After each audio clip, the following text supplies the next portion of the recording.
Hey everyone, welcome back.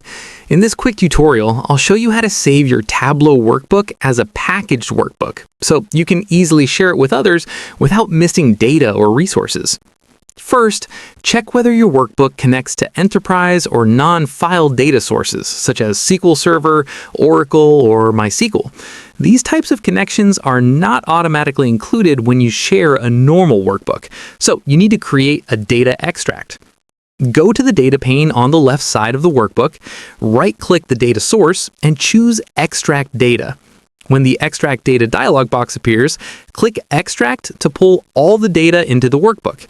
After the process finishes, the data source icon changes to show that an extract is active. If your workbook uses multiple data sources, repeat the same extract step for each one.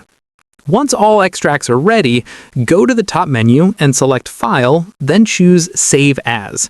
In the Save As Type dropdown, select Tableau Packaged Workbook with the .TWBX file extension. This package format stores the workbook, data extracts, and supporting files together in a single file. After saving, your packaged workbook is ready to send to others. They can open it in Tableau without needing access to the original databases. And that's it. You now know how to create and share a packaged Tableau workbook quickly and safely.